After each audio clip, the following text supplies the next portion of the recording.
Hey guys, and welcome to this video on graphing relationships. So let's make it happen. Alright, now that we know how to create equations to represent real-world situations, let's go ahead and practice representing these relationships visually with a graph. Now, here are some of my guidelines for graphing. First things first, before we do anything, let's give our graph a title. Once you have your equation and know what your dependent and independent quantities are, then let's label the axes.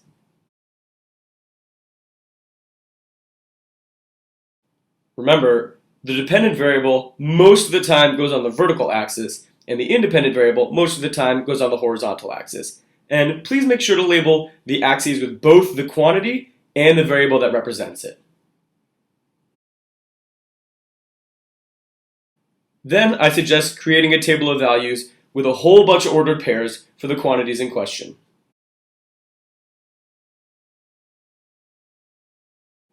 Now that you have your table of values, let's determine what an appropriate scale would be for each box on each set of axes. So for instance, on our horizontal axis, let's let 2 boxes represent 1 month. And on our vertical axis, let's let 2 boxes represent 20 followers, or 1 box represents 10 followers. Also, you want to determine where each quantity is going to start. Note that both of these quantities, neither of them have to start at 0 at the beginning of the axis. But in this case, I think it would be a good idea to have them start at 0.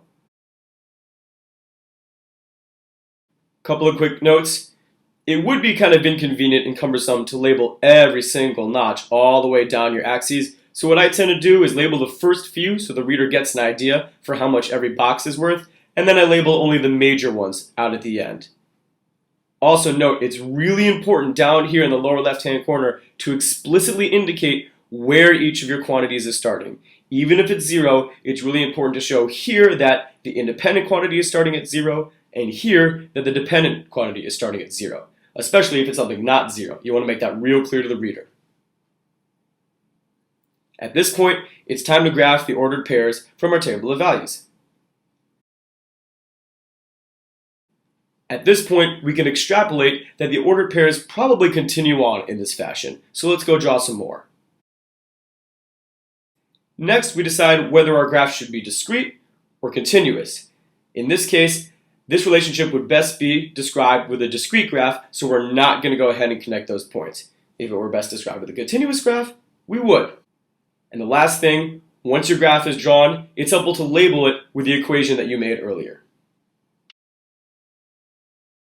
Now note, we can make the scale on either axis whatever we want.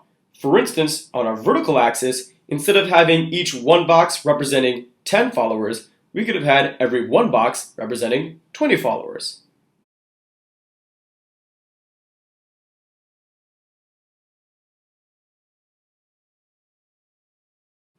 And while this graph may look a little different, it actually captures the exact same relationship.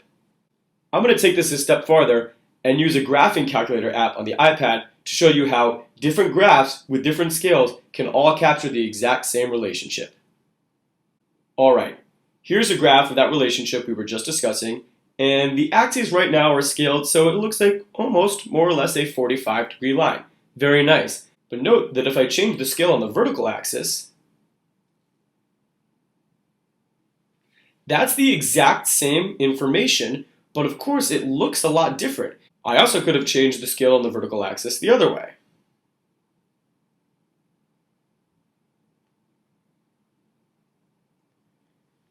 Making the line seem much steeper when it's actually the exact same information as before. So always a good idea to be very cognizant of the scale on your axes because the graph you're looking at can be quite misleading. Here's an example. Here's a graph of some interest rates in the United States in the years 2008, 2009, 2010, 2011, and 2012. Really makes it look like interest rates were going up pretty quickly through those years.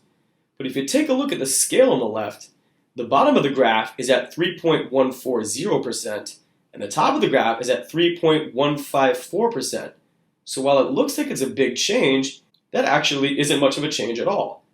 And here's another graph of the exact same interest rates, just with a different scale.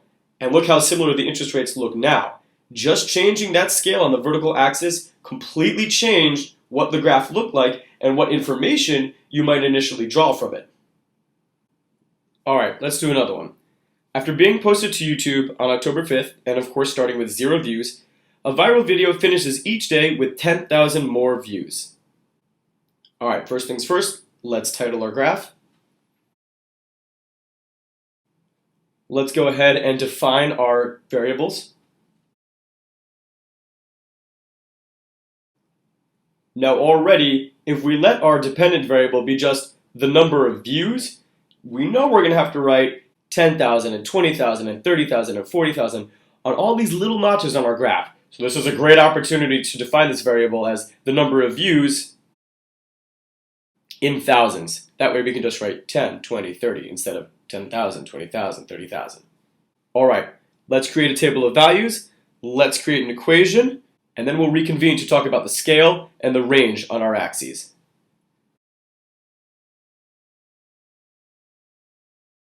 All right, now that we got our table of values and our equation, it's time to label our axes and decide on a scale. So we see that on our horizontal axis for months, so let's definitely start at 0. And we want to end up at about 5. So let's make every 4 boxes equal to 1 month. Note, you don't have to draw what every single one box represents. You'd have all sorts of fractions and stuff. This is totally enough info for the reader. For our vertical axis, the first thing I should say is that I should have labeled it as views in thousands. If you're going to define your variable creatively in this way, you definitely have to let the reader know by labeling your axis accordingly. So I'm going to redo my vertical label just so it says in thousands, so it's really clear to the reader. Please do so yourself as well. Alright, now we're ready to make a scale. Again, we're going to want to start at 0.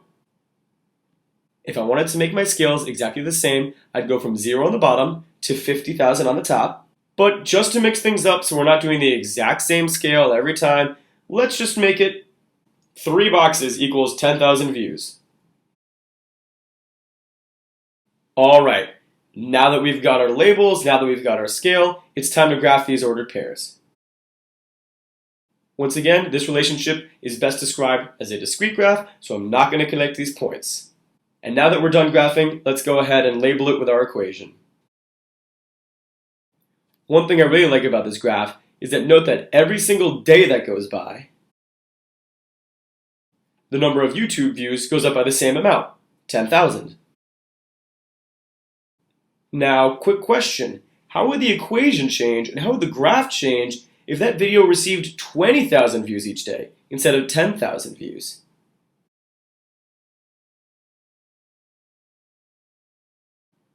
Our equation would change to b equals 20 times n. You can see how the table of values changed, and of course the ordered pairs on our graph changed as well. In fact, the graph is twice as steep. Now note, maybe you used the same scale I did, maybe you used a different scale, but whatever scale you used, that graph is going to be twice as steep now. For every 1 day that goes by, the number of views goes up by 20,000. Alright, let's practice with a few more examples. On February 7th, you purchased a new car with 0 miles on the odometer. Since then, you drive it consistently throughout each month, and you put on 2,000 more miles over the course of each month. So let's go ahead and title our graph, define our variables, make an equation, label our axes, and create a table of values, and then we'll reconvene to decide on a scale and range for our axes.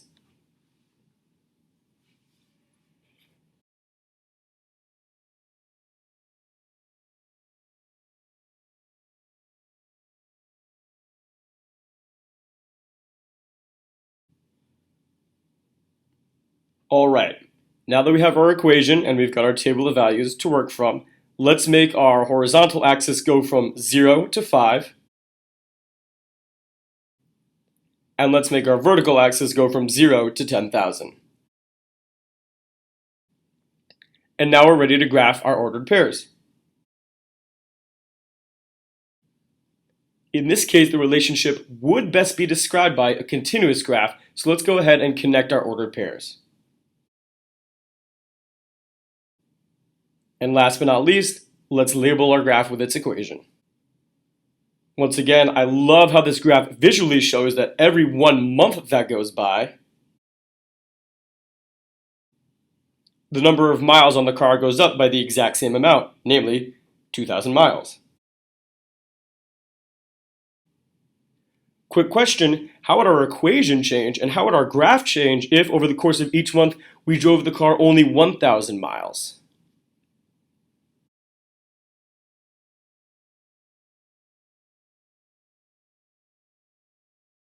So the first thing we notice is that our equation has changed from d equals 0 plus 2,000 times n to d equals 0 plus 1,000 times n.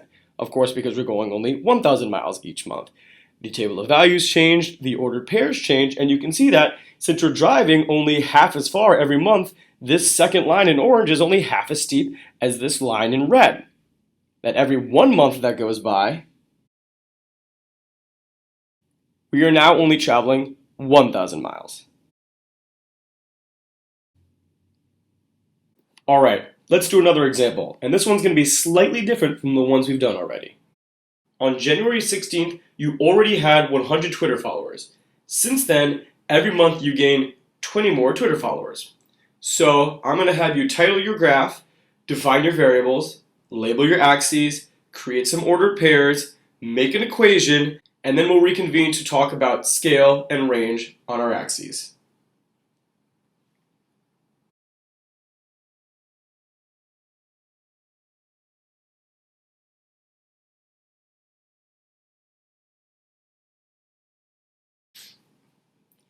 Alright, so I think the most appropriate scale is going to be to make 2 boxes on our horizontal axis equal to 1 month, and 2 boxes on our vertical axis to be equal to 20 followers.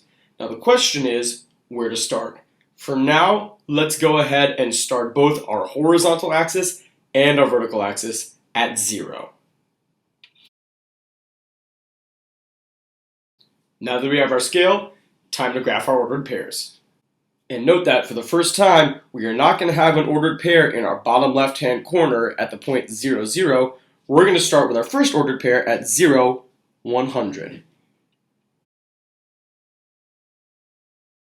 Once again, this relationship is best described with a discrete graph, so we won't connect them. And you can see that this point right here tells us that on January 16th, 0 months since January 16th, we started with 100 followers. And of course, every month that went by, the number of followers we had went up by 20. Now note, our axes do not need to begin at the value 0. They can start at whatever value we'd like. However, it's really important to mark this value with a dash on the appropriate axis. So what if we took our vertical axis and instead of starting it at 0, we started it at 100?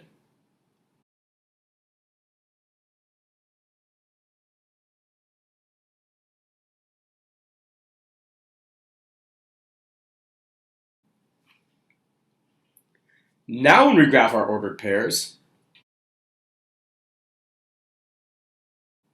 we can fit a whole lot more of them on the graph, and some might believe that this graph is a little easier to read and might be more informative. So again, remember, you can make that starting value on whichever axis whenever you'd like. You just have to make it very clear to the reader. Here we have one axis, our horizontal axis, starting at 0, and the other one not starting at 0. That's totally fine.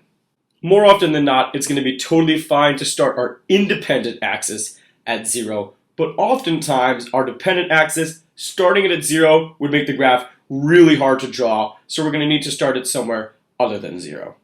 And a really great candidate for where to start your dependent axis is if you look at your table of values and just find the smallest number that your dependent quantity ever takes on, and that's a great place to start your vertical axis. Alright guys, that's it for this video. I hope you enjoyed and I hope you found it helpful.